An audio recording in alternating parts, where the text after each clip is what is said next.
یہ وہ نہیں جو میں زلال میں کہہ رہا ہوں، میں غصے میں کہہ رہا ہوں، میں صرف ترجمہ ہوتا ہے، بہت چھوٹا ہوتا ہے۔ آگے کا ٹکڑا میں پڑھ دوں آپ کو، آگے اسی کا ٹکڑا موجود ہے۔ فرمایا حتی لہو اہون علیہم من کلب او خنزیر، نگاہوں میں اتنا چھوٹا ہوتا ہے، اتنا ذلیل اور رسوا ہوتا ہے۔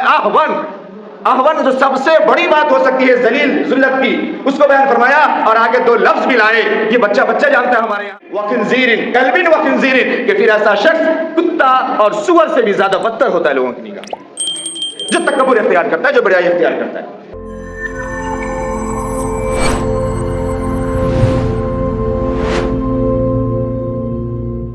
اس میں اللہ نے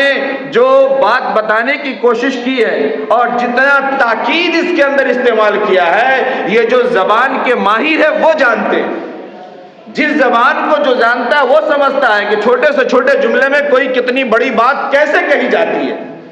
کیسے لفظ استعمال ہوتا ہے۔ اللہ رب العزت نے اس میں لفظ استعمال کیا، انہ لا یحب المستکبرین، کہ اللہ رب العزت اس شخص کو بالکل بھی، قطعی بھی، ذرہ برابر پسند نہیں کرتا جس کے اندر تھوڑا سا بھی تکبر ہو، تھوڑا سا بھی عجب ہو، اللہ اس کو پسند نہیں فرماتے۔ عجب اور تکبر یہ دو مرض ہیں انسان کے اندر، سمجھیے۔ عجب اس چیز کو کہتے ہیں، سمجھیے، عجب اس چیز کو کہتے ہیں کہ انسان کو کوئی چیز مل جائے، انسان کو کوئی چیز حاصل ہو، انسان کے پاس کچھ ہو تو پھر اس چیز کے اوپر انسان اترائے اور فخر کرے، اور پھر اس کو اس بات کا خوف نہیں ہو کہ یہ چیزیں ہم سے ختم بھی ہو سکتی ہے، یہ چیزیں ہمیں ملی ہے تو ہم سے چھن بھی سکتی ہے، وہ اس کو بھول جائے، اس کو عجب کہتے ہیں۔ آج اگر ہمارے پاس ہے تو ہمارا ہی ہے، اور یہ ہمارے لیے تھا، اور کسی کی ہو ہی نہیں سکتی، اور کسی کی ہے ہی نہیں، کسی کی اوقات کیا ہے، یہ عجب ہے، یہ عجب ہے۔ اور تکبر اس کو کہتے ہیں کہ انسان اپنے کو دوسرے سے بڑھا ہوا سمجھے، دوسرے سے بلند سمجھے، دوسرے سے اعلیٰ سمجھے، دوسرے سے اپنے کو خوب اچھا سمجھے۔ ایک تو یہ ہے کہ ہم اللہ کا شکریہ ادا کرے کہ اے اللہ، ہمارا پڑوسی ہم سے کمزور تھا، آپ نے ہم کو اس سے اچھا بنایا، یہ ایک شکر کا پہلو، یہ ایک دوسری چیز ہے، یہ ایک دوسری بات ہے۔ لیکن یہ کہ ہم یہ دھوس جمائیں کہ ہمارے اس چھوٹے، یہ جو ہمارے بغل میں غریب ہے، اس کی اوقات کیا ہے، ہم سب کچھ ہیں، یہ تکبر ہے۔ فرمایا یہ دونوں وہ مرض ہے جو انسان کو ہلاک کرنے والا ہے، تباہ و برباد کرنے والا ہے، اس سے دنیا بھی تباہ ہوتی ہے اور آخرت بھی تباہ ہوتی ہے۔ میں نے حدیث پڑھی تھی، ترجمہ کروں۔ اللہ کے نبی صلی اللہ علیہ وسلم نے فرمایا، من تواضع للہ رفعہ اللہ، کہ جو شخص عاجزی اختیار کرتا ہے، نرمی اختیار کرتا ہے، جھک کر کے رہتا ہے، محبت کے ساتھ رہتا ہے، شرافت کے ساتھ رہتا ہے، مل جل کے رہتا ہے، رفعہ اللہ، اللہ اس سے بلندی عطا فرماتے ہیں، اللہ اسے عزت عطا فرماتے ہیں، اللہ اسے مقام عطا فرماتے ہیں، اللہ اسے خوب عزت سے نوازتے ہیں۔ فَهُوَ فِي نَفْسِهِ صَغِيرٌ، ایسا شخص اپنے دل میں اپنے آپ کو چھوٹا سمجھتا ہے۔ ہماری حیثیت کیا ہے، ہماری اوقات کیا ہے؟ اگر ہم لکھ پتی ہیں، دنیا نے ہمارے جیسے کروڑ پتی پیدا کیے ہوئے ہیں، اگر ہمارے پاس 10-20 بیگھا ہے، ہم جیسے کتنے لوگ پڑے ہیں جن کے پاس 50 بیگھا زمین ہے، ہماری ایک بلڈنگیں ہیں، ہمارے جیسے سینکڑوں لوگ پڑے ہیں جس کو اللہ نے 50 بلڈنگیں عطا کی ہے، اپنے آپ کو دل میں کمزور سمجھتا ہے، اپنے آپ کو چھوٹا سمجھتا ہے۔ اللہ کے نبی صلی اللہ علیہ وسلم نے فرمایا، وَفِي أَعْيُنِ النَّاسِ عَظِيمٌ، جو شخص ایسا ہے کہ اللہ کے لیے تواضع اختیار کرتا ہے، اللہ اس سے بلند مقام عطا فرماتے ہیں، وہ اپنے آپ کو اپنے رب کے سامنے اپنے دل میں چھوٹا سمجھتا ہے، اللہ ایسے شخص کو لوگوں کی نگاہ میں فی اعین الناس عظیم، بڑا بنا دیتے ہیں۔ انسان اپنے آپ کو بڑا سے بڑا آدمی ہے اور اپنے آپ کو چھوٹا سمجھتا ہے، اللہ لوگوں کے دل میں یہ بات سمجھ عطا فرماتے ہیں کہ پھر لوگوں کی نگاہ میں وہ بڑا ہوتا ہے اور عظیم ہوتا ہے، اللہ بلند مقام عطا فرماتے ہیں۔ دوسرا ٹکڑا، دوسری بات اسی حدیث میں موجود ہے، بہقی شریف کی حدیث ہے، اللہ کے رسول نے دوسری بات فرمائی، وَمَن تَكَبَّرَ، کہ جو شخص تکبر کرتا ہے، جو شخص بڑا بننے کی کوشش کرتا ہے، جس کو اپنے کسی بھی چیز پہ گھمنڈ ہو، چاہے وہ کچھ بھی ہو دنیا میں، انسان کی جسم ہو، صحت ہو، تندرستی ہو، خوبصورتی ہو، روپے ہو، پیسے ہو، لالچ ہو، اعلی اولاد ہو، زمین ہو، جائیداد ہو، پراپرٹی ہو، کچھ بھی ہو، اللہ نے دوسرے قرآن میں فرمایا ان اللہ لا يحب كل مختال فخور، کسی بھی چیز کی، کوئی بھی چیز ہو جس پر اگر بندہ اتراتا ہے اور فخر کرتا ہے، ومن تکبر، جو تکبر کرتا ہے،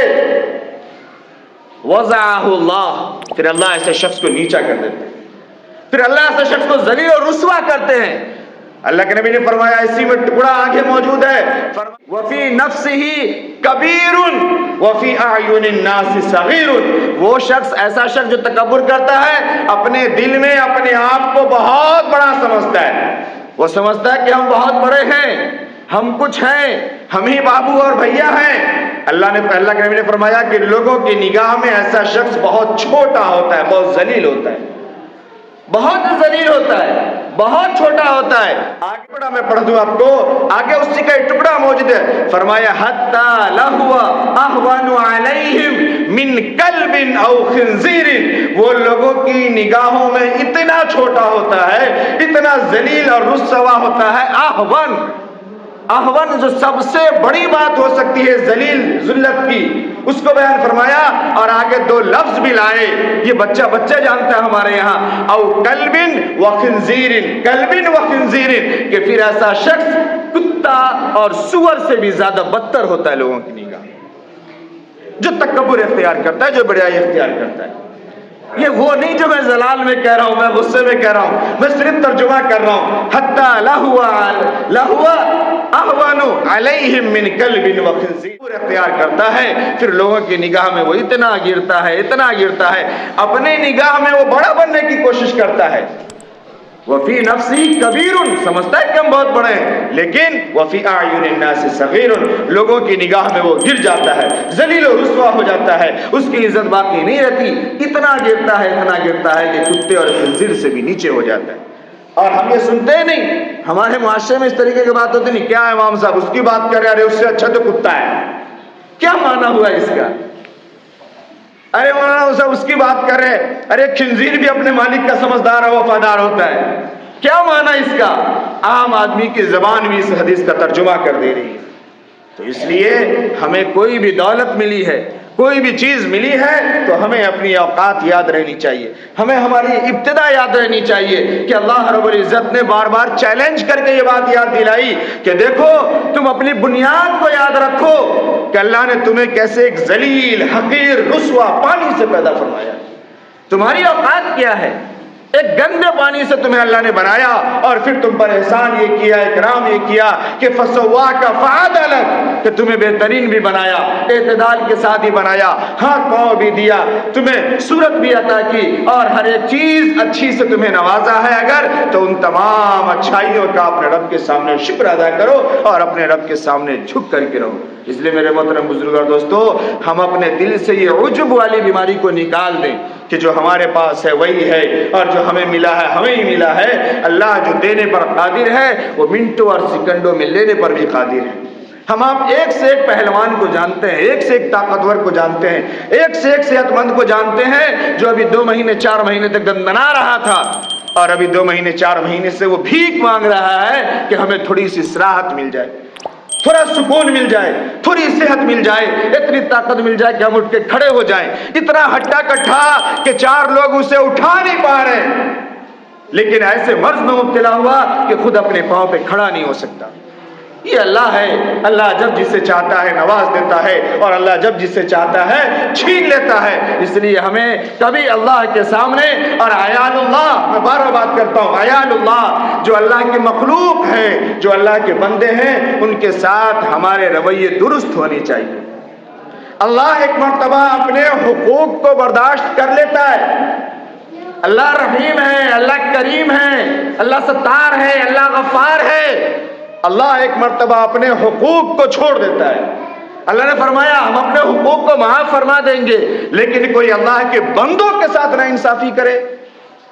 کوئی عیال اللہ کے ساتھ چھیڑ چھاڑ کرے، اللہ کے مخلوق کو ستائے یہ برداشت نہیں ہوتا، اور پھر اس کی سزا مل کر کے رہتی ہے، دنیا میں ملتی ہے اور آخرت میں بھی مل کر کے رہے گی۔ اللہ اس حقوق کو معاف نہیں فرمائیں گے۔ ایسے حقوق پہ پھر دنیا کی کوئی نیک عمل کام آنے والی نہیں ہے اگر لوگوں کے معاملات اچھے اور درست نہیں ہیں۔ اس لیے میرے محترم بزرگ اور دوستو، اور لوگوں کے معاملات خراب ہوتے ہی اس وجہ سے ہے اور بگڑتے ہی اس وجہ سے ہیں کہ ہمارے اندر عجب اور تکبر پیدا ہو جاتا ہے۔ ہم اپنے سے دوسرے بھائی کو، کسی اور کو چھوٹا اس لیے سمجھتے ہیں کہ ہم تکبر کرتے ہیں، گھمنڈ کرتے ہیں، ہمارے اندر عجب پیدا ہوتا ہے، ہمارے پاس اور اولاد ہے، ہمارے پاس پیسہ ہے، ہمارے پاس علم ہے، ہمارے پاس پراپرٹی ہے۔ ان چیزوں کی وجہ سے ہی ہم دوسرے کے ساتھ غلط کرتے ہیں۔ تو ہم ان باتوں کو سمجھیں۔ فرمایا یہ دو چیزیں وہ ہے جو ہلاک کرنے والی ہے، ہلاک کر دیتی ہے۔ اما المہلکات میں سے ایک ہے نفس، خواہش، ایسے خواہش جس کی اتباع کی جائے، ہرس، ایسے ہرس جس کے پیچھے پڑ جایا جائے، اعجاب المرء بنفسہ، اپنے آپ کے اندر عجب پیدا ہو جائے۔ اور حدیث کا ٹکڑا موجود ہے، وہی اشدہن، کہ سب سے خطرناک اور سب سے زبردست جو ہلاک کرنے والی چیز ہے وہ یہی ہے کہ انسان اپنے کو اچھا سمجھنے لگے۔ اعجاب المرء بنفسہ وہی اشدہن، یہ سب سے خطرناک چیز ہے۔ اس لیے میرے محترم بزرگ اور دوستو، ہم ایک دوسرے کے ساتھ پیار اور محبت کے ساتھ رہیں، ایک دوسرے کے حقوق کو سمجھیں۔ سب کے حقوق ہیں ہمارے اوپر، اللہ رب العزت کے یہاں سب کا جواب دینا ہے۔ دعا کریں کہ اللہ رب العزت ہمارے اندر سے اس قسم کی برائیوں کو نکال دے، اللہ رب العزت ہمارے دلوں میں اپنی محبت اور اخلاص پیدا فرما دے۔ اللہ ہمارے ہم تمام کے درمیان پیار و محبت کے ساتھ زندگی گزارنے والا اور آپس میں رہنے والا اور ایمان کے ساتھ، اسلام کے ساتھ دنیا میں باقی رکھے۔ اور جب ہمارا وقت ہو تو اللہ لوگوں کے دلوں میں ہماری محبت کے ساتھ اور اپنے کلمے کے ساتھ اس دنیا سے ہم تمام کو رخصت فرما دے۔ وآخر دعوانا الحمدللہ رب العالمین۔ جن کی سنتیں باقی ہے وہ